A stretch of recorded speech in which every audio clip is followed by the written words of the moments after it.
Hi friends, welcome to my channel my family dairy. ఎలా ఉన్నారండి? అందరూ బాగున్నారా? నేను కూడా బాగున్నానండి. మీరందరూ ఎలా ఉన్నారో నాకైతే కామెంట్ సెక్షన్లో కామెంట్ చేయండి. సో ఇంక ఇవాళ అయితే వ్లాగ్ అయితే రాదండి. వ్లాగ్ అనేది నేను సెకండ్ ఛానల్లో పోస్ట్ చేశాను. సెకండ్ ఛానల్లో అస్సలు వీడియోస్ అనేవి పోస్ట్ చేయలేదు ఈ వీక్ అంతా. సో అందుకని వ్లాగ్ అనేది ఆ ఛానల్లో పోస్ట్ చేశాను, ఒకసారి చూడండి. అలాగే ఇంకా ఇందులో అయితే మాత్రం ఒక హెల్దీ రెసిపీ అని చెప్పొచ్చు. ఇదేంటి అంటే షుగర్ కానీ బెల్లం కానీ మైదా వాడకుండా ఎగ్స్ వాడకుండా చేసిన కేక్ అండి. సో ఇది వచ్చేసి బనానా డేట్స్ తోటి చేసిన కేక్ అనమాట. ఖర్జూరం ఉంటుంది కదా, సో స్వీట్కి నేను ఖర్జూరం వాడాను. ఖర్జూరము, బనానా, అలాగే గోధుమ పిండితో చేసిన కేక్ అన్నమాట. సో చూసారా ఎంత సాఫ్ట్గా, ఎంత ఫ్లఫీగా ఉందో. అసలు నిజంగా చాలా బాగుంది టేస్ట్ అయితే మాత్రం.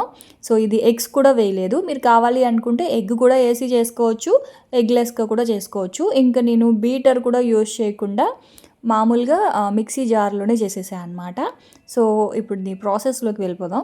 సో ఇదైతే నేను మొన్న డార్క్ చాక్లెట్ తెప్పించాను కదా, సో ఫ్లిప్కార్ట్లో మీకు ఎవరికైనా కావాలి అనుకుంటే లింక్ అయితే ఇస్తాను డిస్క్రిప్షన్లో, ఒకసారి చెక్ చేసేయండి.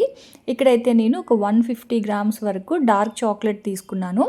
ఒకవేళ మీ దగ్గర డార్క్ చాక్లెట్ లేదు అనుకోండి, మనకి బయట డిపార్ట్మెంటల్ స్టోర్లో కోకో పౌడర్ కూడా దొరుకుతుంది కదా, సో కోకో పౌడరు 50 గ్రామ్స్ అయితే తీసుకోండి, సరిపోతుందండి. ఇక్కడ 150 grams chocolate equal to 50 grams cocoa powder అనమాట.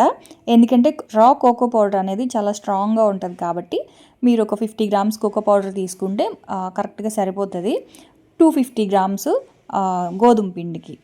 ఇక్కడ నేను చాక్లెట్ని అయితే ఇలాగ అయితే రూమ్ టెంపరేచర్లో ఉండాలి చాక్లెట్ అనేది, అప్పుడే మనకి మిక్సీలో మెల్ట్ అవుతుంది. ఒకవేళ ఫ్రిడ్జ్లో నుంచి కనుక తీస్తే రూమ్ టెంపరేచర్లోకి వచ్చే వరకు కూడా చాక్లెట్ని బయటే ఉంచండి. అలా కాకుండా మిక్సీలోనే కదా మిక్స్ అయిపోతుందిలే అని చెప్పేసి డైరెక్ట్గా ఫ్రిడ్జ్లో నుంచి తీసి కనుక వేస్తే అస్సలు మిక్స్ అవ్వదు. చాక్లెట్ అనేది పలుకు పలుకుగా అలాగే ఉండిపోతుంది. కాబట్టి చాక్లెట్ ఎప్పుడు కూడా రూమ్ టెంపరేచర్లోకి వచ్చిన తర్వాతనే మనం మిక్సీ చేసుకోవాలి. ఇక నేను 150 గ్రామ్స్ చాక్లెట్ తీసుకున్నాను కదా, 3 బనానా తీసుకున్నాను, 250 గ్రామ్స్ గోధుమ పిండికి. మీరు ఒకవేళ పెద్ద సైజ్ అయితే ఒక 2 అయినా సరిపోతాయి. ఇవి అరటిపళ్ళు కొంచెం చిన్నవి కాబట్టి ఒక 3 తీసుకున్నాను. 3 అరటిపళ్ళు, అలాగే ఒక 10 నుంచి 12 వరకు లైన్ డేట్స్ ఉంటాయి కదా, సో డేట్స్లో నేను సీడ్స్ తీసేసి స్వీట్ కోసం ఖర్జూరం అయితే వేసుకున్నాను. అలాగే 100 ml ఆయిల్ అయితే తీసుకున్నాను. ఇంకా ఇక్కడ నేను 100 ml పాలు కూడా వాడానండి. పాలుకి బదులుగా మీరు పెరుగు కూడా వాడుకోవచ్చు. సో పాలు పెరుగు అనేది మెజర్మెంట్ ఏమీ లేదు, కేక్ బ్యాటరు థిక్నెస్ని బట్టి పాలు కానీ పెరుగు కానీ కలుపుకోవడమే అనమాట. సో ఇదిగోండి, ఫస్ట్ అయితే ఒకటేసారి పాలు కానీ పెరుగు కానీ వేసేయకండి, ఎందుకంటే ఆ ఖర్జూరము అవన్నీ కూడా బాగా మిక్స్ అవ్వాలి కాబట్టి కొంచెం కొంచెంగా వేసుకుంటూ మనకి ఇలాగా మంచిగా ఆ పేస్ట్ లాగా మనం గ్రైండ్ చేసుకోవాలి. ఆ తర్వాత అందులోనే నేను 250 గ్రామ్స్ ఆశీర్వాద్ గోధుమ పిండి అయితే తీసుకున్నాను. మీరు మీ ఇష్టం ఏ గోధుమ పిండి అయినా వాడుకోవచ్చు. సో ఇక్కడైతే నేను 250 గ్రామ్స్ గోధుమ పిండి, 1 స్పూను బేకింగ్ పౌడర్ అయితే తీసుకున్నాను. అది 1/2 స్పూన్ అనమాట. సో అందుకే 2 టైమ్స్ అయితే వేసుకున్నాను. అంతేనండి, అన్నీ వేసేసి ఇంకొకటి మిస్ అయింది, వెనీలా ఎసెన్స్ అండి. ఒక 5 డ్రాప్స్ వెనీలా ఎసెన్స్ కూడా వేసుకున్నాను, కాకపోతే ఆ క్లిప్పింగ్ మిస్ అయింది. సో వేసేసుకొని కొంచెం కొంచెంగా పాలైతే వేసుకొని ఇలా అయితే చేసుకున్నాను. చెప్తున్నాను కదా, మీరు పాలైనా వాడచ్చు, పెరుగైనా వాడచ్చు. లేదు మీరు ఎగ్ తినేవాళ్ళు అయితే ఎంచక్క 3 ఎగ్స్ అయితే వేసుకోండి. 1/2 kg గోధుమ పిండికి 3 ఎగ్స్ కనుక బాగా బీట్ చేసి వేసుకుంటే కేక్ అనేది ఇంకా చాలా సాఫ్ట్గా వస్తుంది.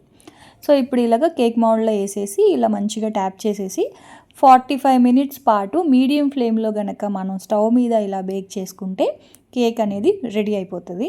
ఒకవేళ మీరు ఓవెన్లో కానీ ఓటీజీలో కానీ పెట్టుకోవాలి అనుకుంటే 180 డిగ్రీస్లో మీకు 30 మినిట్స్ పాటు టైమర్ అయితే పెట్టేసేయండి. సో 30 మినిట్స్కి ఓవెన్లో అయితే కేక్ అయిపోతుంది అనమాట. మనం స్టవ్ మీద చేసుకుంటున్నాం కాబట్టి 40 to 45 మినిట్స్ వరకు టైం అయితే పట్టింది. ఇదిగోండి, అసలు మధ్యలో ఓపెన్ చేస్తూ ఉండకండి, సో హీట్ అనేది తగ్గిపోతుంది. సో ఇక్కడ నేను 40 మినిట్స్కి ఓపెన్ చేశాను. కొంచెం అయితే లోపల కొంచెం మాయిశ్చర్ ఉంది. సో ఇంకొక 5 మినిట్స్ వరకు ఎక్స్ట్రా పెట్టాను. సో కేక్ అయితే సెట్ అయిపోయింది. ఆ కేక్ని బాగా చల్లారిన తర్వాతనే డీమౌల్డ్ చేసుకోవాలన్నమాట.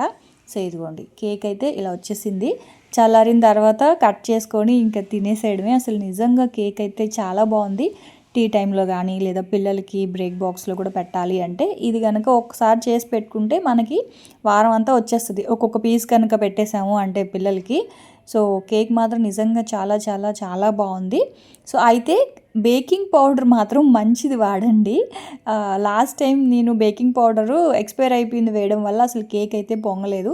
కాబట్టి బేకింగ్ పౌడర్ మాత్రం ఒకసారి చూసుకోండి, ఓకేనా. సో ఇదిగోండి కేక్ అయితే ఇలా మంచిగా వచ్చేసింది, సాఫ్ట్గా స్పాంజీ కేక్ అయితే వచ్చేసింది. సో రెసిపీ ఎలా అనిపించింది అనేది నాకైతే కామెంట్ సెక్షన్లో కామెంట్ చేయండి. నిజంగా హెల్దీ రెసిపీ. మీరు ఆయిల్ కూడా వాడకూడదు అనుకుంటే ఆయిల్ ప్లేస్లో బటర్ కూడా యూస్ చేయొచ్చండి. కాకపోతే నేను బటర్ వాడదాం అనుకున్నాను, నా దగ్గర ఆ టైంకి బటర్ లేదు, మర్చిపోయాను నేను. సో ఇంక అందుకే ఆయిల్ అయితే వేయాల్సి వచ్చింది. మీరు ఎంచక్క బటర్ కూడా వేసుకోవచ్చు ఆయిల్కి బదులుగా. ఎగ్స్ తినేవాళ్ళు ఎగ్ కూడా వేసుకోవచ్చు. సో అదండి ఇంక ఇవాళ రెసిపీ అయితే. సో చూసారు కదా, వ్లాగ్ ఎవరైనా మిస్ అయ్యారు అనుకుంటే సెకండ్ ఛానల్లో పోస్ట్ చేశాను, ఒకసారి చూసేసేయండి. రేపటి వ్లాగ్లో మళ్ళీ వచ్చేస్తాను, అప్పటి వరకు ఉంటాను. Bye friends.